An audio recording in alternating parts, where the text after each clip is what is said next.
Let's just get this out of the way first thing here before we even get to the video. This is just a Colorado hat. It's not a Rockies hat. It's not a Buffs hat. It's not an Avalanche hat. It's not a Nuggets hat. It's not a Colorado State hat. It's just a Colorado hat. That's it. Halftime of the Alabama-Tennessee game, and wow, what a dud we are watching here. 7-0, Alabama up over Tennessee. Tennessee's had 3 turnovers. Alabama has 0 points off of those turnovers. Tennessee's got 2 missed field goals. Bama's got a missed field goal. This game is hard to watch, and once again, I feel like I'm beating a dead horse here, beating the same drum over and over. Nico is horrendous. He's not a good quarterback. He got hurt for a little while. I'm glad he's okay. They sent the backup in. He immediately threw an interception. Nico comes back in. Nico throws an interception. I mean, Nico's not a good quarterback. Now, Tennessee's got a really good defense, and Bama's defense is playing okay too, but it's against the Tennessee offense who can't do anything. Look, Tennessee, man, you can't play Chattanooga every week. That's not how this works. So all the talking you did about scoring 70 points against Chattanooga, and I had to come on here and tell you, shut up, it's Chattanooga, it doesn't mean anything. Auburn scored 70 on Chattanooga. Now you're seeing that the guy just, I don't know what the problem is. Y'all, that's up to y'all. Y'all can figure out what the problem is, okay? That's up to y'all as Tennessee fans or whatever. Y'all want to blame Heupel? Blame Heupel. Blame the offensive coordinator? Blame him. Blame whatever, the left tackle or whatever you're crying about. Blame whatever you want. Reality is, you paid $8 million for Nico, and he's one of the 4 worst quarterbacks in the SEC. Auburn and Oklahoma probably have worse quarterback situations than Tennessee. I don't know of another team that does. Maybe Bama?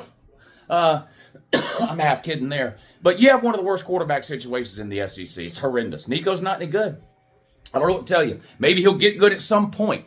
It's not likely to be this year. Maybe next year. I don't know. But the guy's been in college. Oh, he's a true freshman. He's not a true freshman. He's a redshirt freshman. He's been in college for an entire year. He's been learning this system and practicing this system for an entire year. Started the bowl game last year. Played in 5 games last year. Okay, so is he his first year as a full-time starter? Yes. But he's a freshman. He's been there 2 years.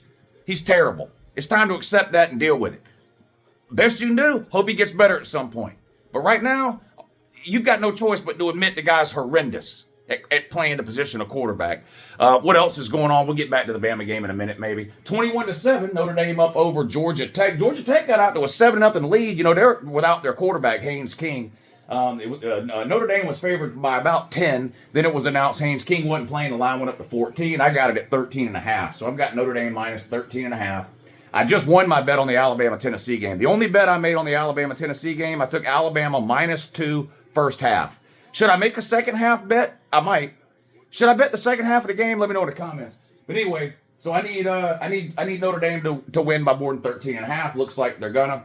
The Illinois-Michigan game, not much more exciting than this one, honestly. What is it, 13-6 or something like that? Illinois is up over Michigan. Michigan's playing yet another quarterback. I guess it's Jack Tuttle.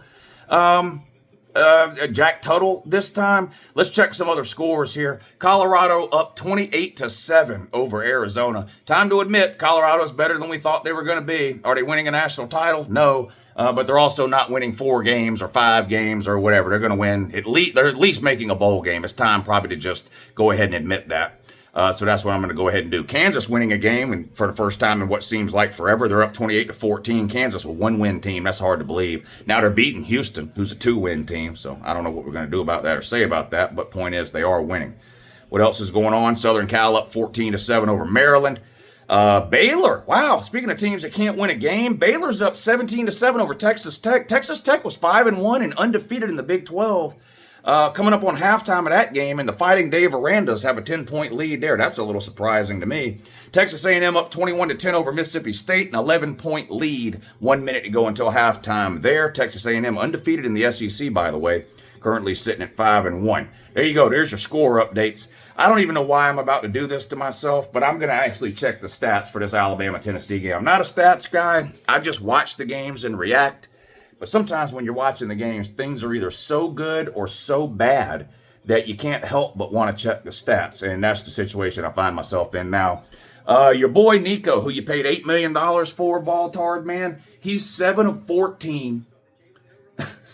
7 of 14 for 100 yards, 1 interception. Your backup, Gaston Moore, also has 1 interception.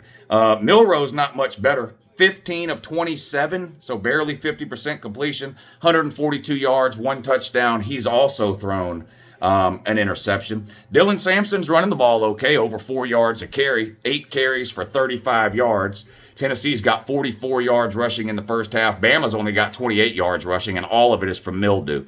He's got 9 carries for 12 yards. He's Bama's leading rusher. Justice Haynes, 3 carries for 8 yards. Jam Miller, milk carton alert, 6 carries, 8 yards for Jam Miller. Whoopity-doo. Ryan Williams, Jalen Milroe throws the ball to Ryan Williams 90% of the time. He's got to stop staring him down. That's going to cause problems going forward. Anyway, 2 pretty bad teams here, locked in a 7-0 battle at halftime. I think anybody can still win this game. Obviously, it's a 1-touchdown game. Tennessee's played horrendous. That's true. Turnovers. Nico looks lost. Only 40 or 50 rushing yards, whatever it is. But their defense is playing really good. And when you consider the fact that Tennessee has turned the ball over 3 times, and Alabama got no points off of those turnovers, and you're only down 7, you've looked bad in the first half, but you're only down 7. Anybody can win this thing in the second half. This is why I bet the first half and not the whole game. I don't know who the hell is going to win this game. I picked Bama to win in my prediction video, but I didn't have any confidence in it. So I took Bama -2 in the first half. I got lucky, and it hit. I mean, that's all it is. That's all gambling ever is getting lucky. Flipping a coin. So, boy, these 2 bad teams. Whoever loses this game is going to be their second loss. And then when you look at this, basically whoever loses this game ain't making the playoffs, I don't think. Look at the remaining schedules. If Tennessee loses, they got to go to Georgia. They play Vandy. That ain't no gimme. No, they play Kentucky. Alabama, of course, still has to play Auburn, LSU, Oklahoma, Missouri. Neither one of these teams, regardless of what happens today in the second half, neither one of these teams I'm watching here is running the table the rest of the season. These are 2 bad teams. Alabama blew its load in the first half against Georgia. That's their Super Bowl.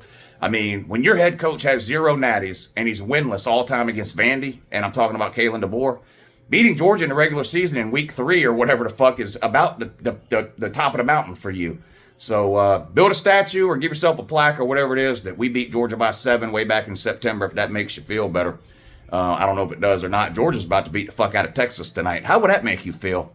How's that going to make you feel when Georgia beats the soul and will live out of Texas tonight? We're live streaming on YouTube. If y'all want to come hang out and watch the second half of these games, it's halftime of the Alabama-Tennessee game. These other 2 games are halfway through the third quarter already. But if you want to watch the ending or the second half of the Alabama-Tennessee game, come on over to the channel and hang out with us. I'll be on tonight streaming all the primetime games, which include Georgia, Texas, Florida, Kentucky, bunch of primetime games tonight. That'll be on the Patreon page. Link to the Patreon's in the description. I'll post a link about 7:30 on the Patreon page. You just go to the Patreon page, click the link. It'll take you to the primetime live stream. So check that out. Link in the description down below. All right, 2 bad teams, Alabama and Tennessee. What a shame. Down bad.